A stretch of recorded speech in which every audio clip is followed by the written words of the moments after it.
Olá pessoal, espero que tudo esteja bem com vocês. Hoje nós vamos falar sobre estranhos cultos, palhaços e bodes.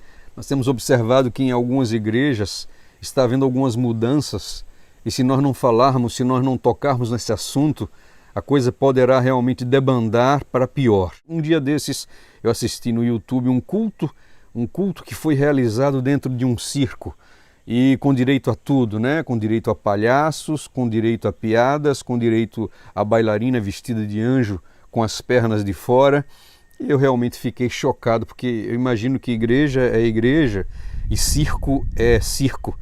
E eu queria falar para vocês que um dia desse, como pastor, né? Porque às vezes nós não estamos num circo, mas às vezes fazem o pastor de palhaço. Então muitas vezes os pastores são culpados por coisas que eles realmente não têm culpa. Nós somos muitas vezes pegos de surpresa. E um dia desses, há alguns anos atrás, eu estava numa igreja e foi então iniciado um culto. E nesse culto teve uma peça teatral, né? E entraram nessa peça teatral várias pessoas representando os demônios. Eles estavam vestidos de preto e uma música realmente perturbadora estava tocando.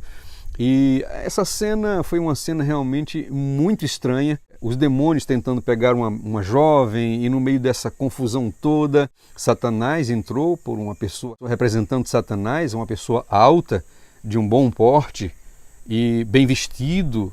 E estava ali pintando miséria ali no palco da igreja, né, com aquela jovem, naquela representação teatral, até que no final de tudo, no meio daquela música, aquela perturbação toda, entrou então um personagem, né, vestido de Jesus, né?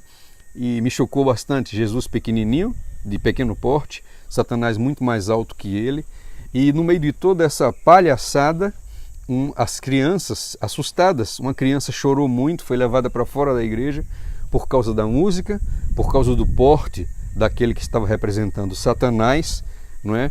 Tudo muito assustador e eu fiquei pensando, puxa vida, que coisa, e essas coisas estão cada vez mais acontecendo nas igrejas. Nós temos que tomar medidas. Eu convoco a você para que você possa se manifestar, para que você possa mostrar o seu protesto perante esses tipos de coisas que têm acontecido. Quero também falar de uma outra cena que vi em uma outra igreja, e alguns jovens fazendo ali uma performance ali teatral, chamada ali a dança do caixão, né? Alguns jovens entraram dentro da igreja com um caixão e ali dançaram e tudo. E eu fico pensando na decadência do culto. Certas igrejas têm permitido que esse tipo de coisa aconteça. Mas eu quero falar agora para vocês de algo bíblico. Quando Moisés teve um encontro com Deus, Deus disse para ele, olha, tira as sandálias, porque o lugar, aquele lugar da presença de Deus, o lugar que você está é santo. E Moisés teve que tirar a sandália e ali adorou a Deus. Nós também temos o encontro de Josué. A mesma coisa, o príncipe do exército do Senhor disse para ele, olha, tira as sandálias, porque o lugar que você está é santo.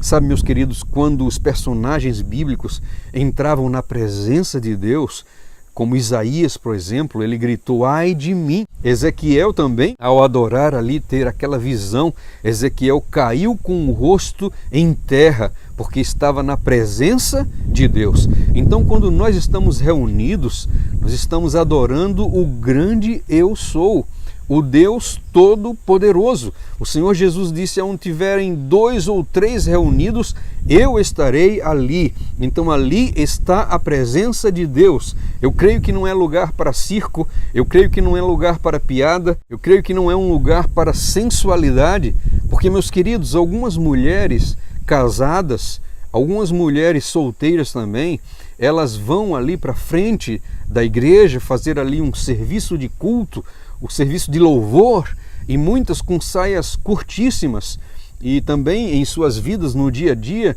se vestem de maneira muito sensual. E eu quero dizer que essas mulheres, elas não estão debaixo da influência do Espírito Santo, elas estão debaixo da influência do espírito de prostituição, elas estão debaixo da influência do espírito de sensualidade, ela está sob a influência de espíritos de prostituição, erotismo e sensualidade. Essa geração perdeu a noção do que é santo e do que é profano, simplesmente porque não estudam mais a palavra porque não tem tempo de relacionamento, de comunhão com Deus, muitas pessoas estão indo longe demais na maneira como estão adorando a Deus. Algum tempo atrás eu fiz alguns apelos nas igrejas para que os jovens parassem a sua faculdade por um tempo de 1 ano, né? Existe um programa da igreja chamado 1 Ano em Missão.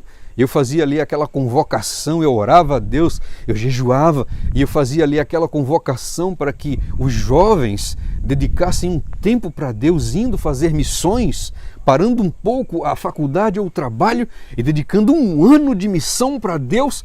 Mas, meus queridos, depois daqueles apelos, apenas uma pessoa vinha, 2 pessoas vinham, e eu fico perguntando aonde estão os Josués, aonde estão os Davis, aonde estão os Calebes da vida, aonde estão aqueles como Lutero, aqueles que entregaram a sua vida, os mártires, entregaram a sua vida por Jesus Cristo, aonde está o fogo do Deus vivo no coração da nossa juventude, aonde estão aqueles que, como Tiago, entregaram a vida, Tiago White, né? Ele ali morreu cansado, estafado de tanto trabalhar para Deus. Aonde estão aqueles cheios do fogo do Espírito Santo? Será que essa decadência espiritual que nós estamos vivendo chegou a tal ponto que, ao invés de contemplarmos heróis da fé, estamos vendo palhaços? É isso que os anjos santos de Deus, que veem a face de Deus, estão contemplando em nossas igrejas, em algumas de nossas igrejas. Meu amigo, minha amiga, por favor, junte-se a nós nesse protesto. Deixe aqui o seu comentário. Por favor, envie esse vídeo para as pessoas. Por favor, compartilhe esse vídeo e que nós possamos nos unir e que nós possamos fazer uma reforma em nossas igrejas, em nossas vidas, e que nós possamos ser reavivados pelo Espírito Santo de Deus. Esse momento que nós estamos vivendo é um momento de choro e não de risos. O momento que estamos vivendo é um momento de clamor e não de gargalhadas. O momento que estamos vivendo é um momento de quebrantamento e não de entretenimento. Meus queridos, lembrem-se que o rei Uzias, ao entrar no templo do Senhor para oferecer incenso, uma coisa que ele não deveria fazer, ele pegou lepra na hora, morreu leproso. Aí você vem e diz assim: ah, pastor, essas coisas são as coisas que aconteceram no Velho Testamento, mas você está esquecido de que aconteceu com o rei Herodes. Por causa de seu orgulho e sua vaidade, ele foi comido de vermes na hora. Meus queridos, que morte medonha esse rei teve, e isso está escrito no Novo Testamento. Você também esqueceu do que aconteceu com Ananias e Safira, que foram ali adorar a Deus, levando a sua oferta, tentando enganar ali o Espírito Santo e foram fulminados. Meus amigos, essas histórias estão no Novo Testamento. Não se deixem enganar, de Deus não se zomba, pois o que o homem semear, isso também colherá. Gálatas 6:7. Agora vejamos o que está escrito em Hebreus 12:28. Por isso, tendo recebido um reino que não pode ser abalado, retenhamos a graça pela qual sirvamos a Deus agradavelmente. Agradavelmente. Como eu vou então agradar a Deus? Aí o versículo diz assim: com reverência. Reverência e piedade. E no versículo 29, porque o nosso Deus, olha a declaração que é feita sobre Deus. O nosso Deus é fogo consumidor.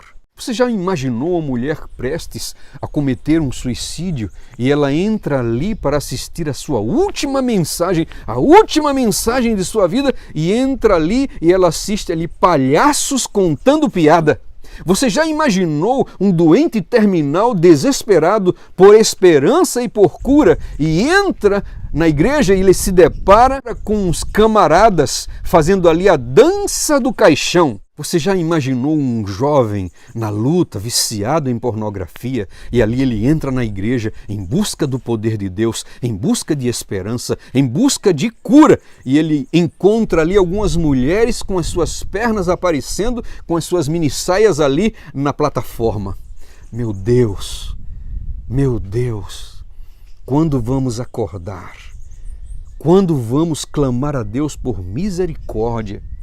Quando vamos ter vergonha na cara pela maneira como nos vestimos, pela maneira como prestamos culto, o culto de adoração ao nosso Deus. Para essas pessoas que não têm noção do que estão fazendo, eu quero dizer para vocês que a igreja não é boate, a igreja não é balada, a igreja não é circo.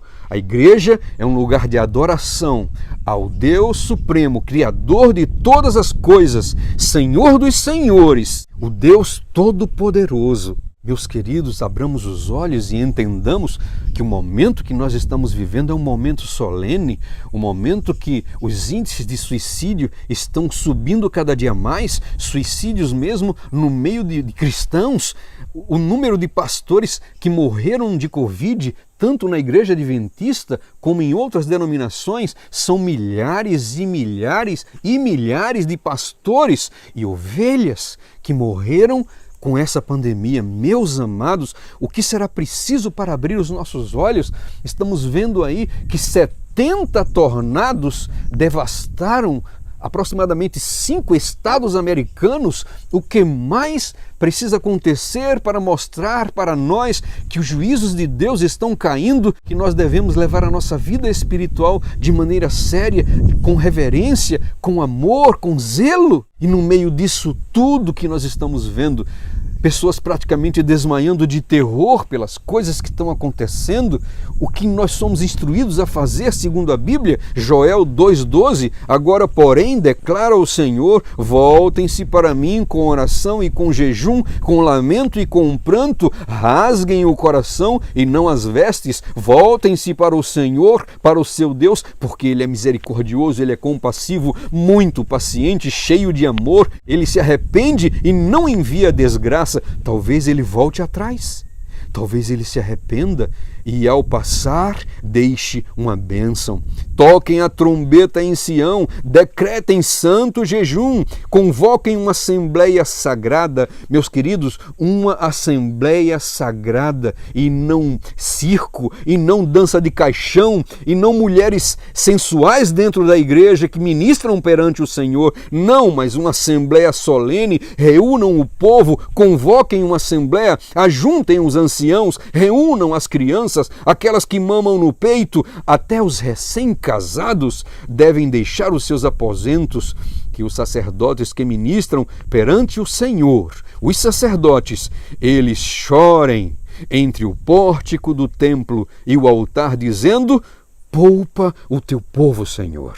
Não faças a tua herança motivo de zombaria e de piada entre as nações.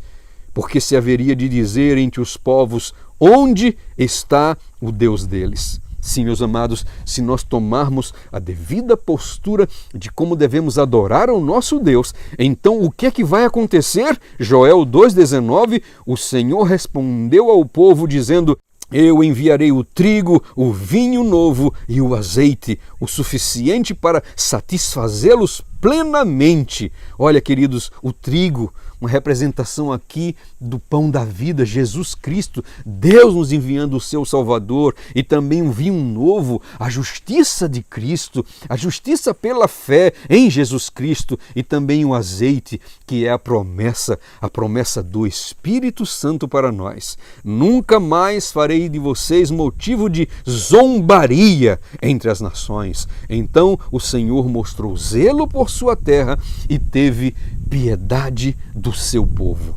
Meus amados, essa é uma santa convocação. E agora eu quero afirmar para vocês, depois do reavivamento entre o povo de Deus, depois da reforma no meio do povo de Deus, o Senhor, tendo compaixão de nós, nos enviará Jesus, nos enviará a sua justiça, nos enviará o seu Espírito Santo, e Joel 2,28 nos diz: e depois disso derramarei o meu Espírito sobre todos os povos, os seus filhos e as suas filhas profetizarão, os velhos terão sonhos, os jovens terão visões, até sobre os servos e as servas derramarei do meu Espírito naqueles dias.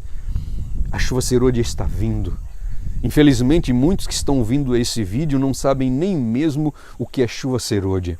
Pesquise nos vídeos adventistas o que é chuva serôdia e você vai descobrir. você vai descobrir que é o derramamento do Espírito Santo sobre nós, amadurecendo o nosso coração, a nossa fé, a nossa espiritualidade e dando-nos poder para pregar o Evangelho. Que coisa triste! Você já imaginou você ficar fora desse grande movimento? Você imagina você no meio da igreja, ou eu mesmo, isso pode acontecer se eu não me arrepender, se eu não confessar os meus pecados, se eu não fazer uma reforma em minha vida. Isso também pode acontecer em minha vida, mas olha, você já imaginou eu ou você na igreja e ali os irmãos ao seu lado recebendo visões? Você já imaginou pessoas saindo da igreja, ressuscitando pessoas saindo da igreja, entrando nos hospitais, nos corredores dos hospitais, e os doentes sendo curados, doentes de AIDS, doentes de toda sorte de câncer sendo curados, e você está vendo ali a grande manifestação do poder de Deus, pessoas falando ali dentro de sua igreja línguas estrangeiras e sendo arrebatados e levados para outros países proibidos para pregar o Evangelho eterno, e você vendo aquilo ali acontecendo com pessoas à sua frente, pessoas do seu lado na igreja, pessoas do outro lado, você olha para trás e pessoas sendo possuídas pelo Espírito Santo de Deus, e você olha para você mesmo e nada acontecendo. Passou a cega, findou o verão e você não foi salvo. Meus queridos, o que vai acontecer no mundo nos últimos dias nós não temos ideia, mas nós sabemos que a situação será tão difícil para aqueles que não têm a Deus, será tão terrível, as desgraças serão tamanhas que muitos buscarão a morte e não acharão. Isso é bíblico, isso está escrito. Muitos procurarão a morte e não acharão. Hoje é o tempo de reavivamento, hoje é o tempo de reforma, hoje é o tempo de chorar, hoje é o tempo de quebrantamento, hoje é o tempo de fazermos juntos uma grande reforma em nossas vidas, dentro de nossas igrejas e também na maneira como nós adoramos ao nosso Deus. Eu convoco a você para fazer parte desse grande movimento em nome de Jesus. Que o Senhor te abençoe muito, que a graça e a sua paz estejam sobre você e que você possa anunciar esse Evangelho, o Evangelho eterno, no poder e na glória do Espírito Santo de Deus, o Deus vivo, no poderoso nome de Jesus. Amém e amém.